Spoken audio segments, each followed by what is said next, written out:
ye mwana mulenzi oyo bamuyita Senabulya Jonathan aga music emusinga okubatenga mumanyiddeko bamuyita ring rapper Ratata mwana mulenzi oyo asobodde okubatenga Agudde mbintu omwezi oguwedde yasobola okubatenga akola challenge oluyimba lwe bayita like grow olw'omukulu gwe bayita Shanpo yasobodde okubatenga banafu aba Atlanta Records basobodde okubatenga balengera oluyimba lwo ne bagamba nti omwana ono alina talent asangibwa wano basobola okubateba contactinga management y'omukulu ono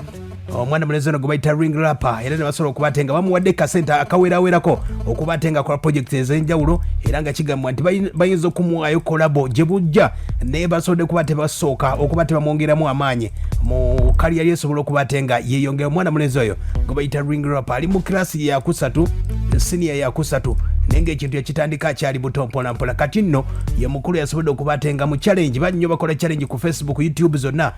noba oliawo abasinga abazungu tebaziraba naye olaba ono mwana mulenzi ono basobodde okubatenga baziraba omukulu gwe bayita Shanpo banafu aba Atlantic Records ne basobola okubatenga bagamba kabamwongeremu embeera esobola okubatenga etabula bulungi kati nno manager w'omwana mulenzi ono gwe bayita Ibrahim Buwembo asobodde okubatenga ategeeza byonna nga byasobola okubatenga bagwa mu ddiiro ne bannaffe bano abayita aba Atlantic Records okuva ku saizi z'omu America n'omukulu gwe bayita Shanpo okubanga yawulira akayimba ako ne yeebuuza omwana ono akikola otya olupatwa olujamaika olutuufu asobola kubatenga aluyimba atya omwana mulenzi ono manager uno ng'atubuulira olugendo lw'omwana era ng'ategeeza nti bingi byasobodde okubatenga akola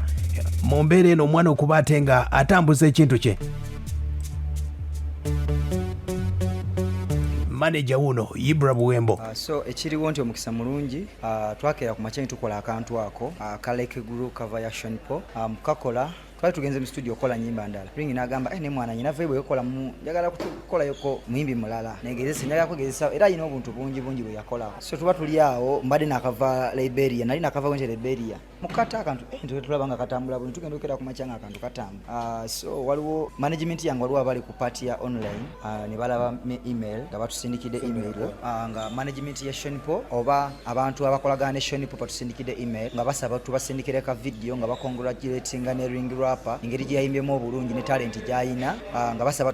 tubasindikira video nga bagamba nti bagala muyamba tubaddamu ne tubasindikira ne tubasindikira ne video ne wayitawo olunaku lumu enkeera ne baddamu ne bagamba baali etaaza okubaako ekintu kye bakola naffe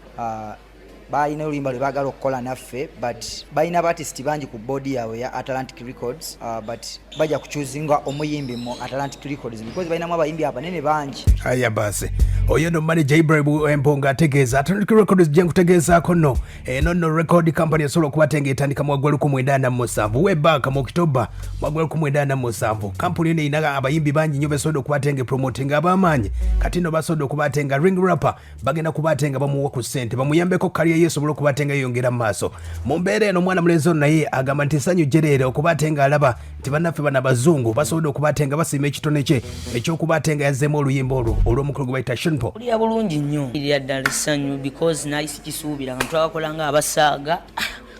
kwegamba olina sanze feedback bonange Ibra yagindagana ensooka ndowooza oba byakusaaga so era I'm very proud mpulira nnyo essanyu tuse ku ekyo nze naye sikisuubira kati nyinza okisuubira baganda twakakwata byaffe teekayo ku social media awo abantu badayo okasharinga mpolampola ne bakasharingira ddala naffe wayisi zinaku zaabadde nga 3 ne batusindikira email aya basi mwana mulenzi ono ng'atubulira email biki ebyalimu sooka owulire ebyali mu email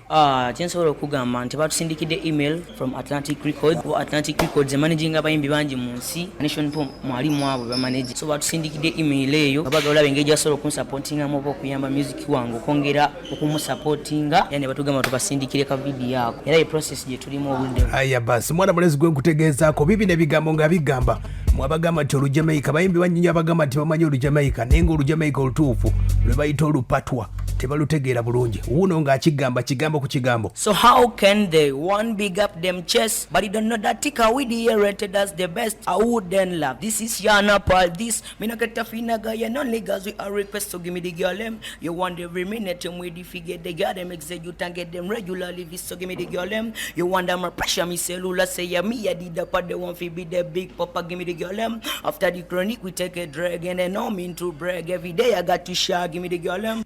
ya basi ali mu kilasi yakusatu senior 3 bamwita Senabulya Jonathan oyinza omuyita ring rapper mwana mulenzi oyo abamu ku baana bato abayimba mu Uganda ng'aba Fresh Kid ba Felicita bonna ono nno mu freestyle asinga n'abakulu omuwulidde bannaffe abatana records mwana mulenzi ono asobodde okubatenga beebaza bingi nnyo basobodde okubatenga n'akasente yatandise okukalyako era nga waliwo oluyimba lwe bagenda okubatenga bakola email tegamba ku managing email baagala kunyamba kwongera ku supporting music wange abasajja abo kyensobola obagamba nti beebale nnyo okusobola ku recognizinga ring rapper Ratata era mbebaza nnyo beebale nnyo kye bankoledde. Thanks big up. Aya base kati nno byonna nga bikyali wano mukulu manager we yasobola okubatenga musayininga emyaka 2 myaka 2 Atlantic Records ne baba bamwetaaga amwinako obuyinza ye mukulu gwe bayita Ibrahim Wembo soko ulire creating our label bagita Black Scarf Entertainment. So Black Scarf Entertainment managing abayimbi nyinamo ba dancer engeri gye ndi choreographer ku shows abantu omuyimbi waba ina show ne mubulire chokola from the beginning nengenda yo kusoma gyali asomera kusoma ne bandagira abazadde be nenda babazadde abazadde ne tusoka tukola oluyimbo olwasooka ng'omwana ina talent nyingi twakola oluyimbo olwasooka then nensalawo nkola ekyo okwongerayo nga mu managinga bakkiriza ne bakkiriza ne mbagana tugenda sendinga contract nensalawo nkole contract ya myaka 2 engeri gyali nti mwana mutusaazi nokwakayitako myaka nge 2 so ensonga lwaki nakola contract ya myaka 2 nga mbazeeko emyaka nge emirala nga 7 oba 5 gyalina okuba nga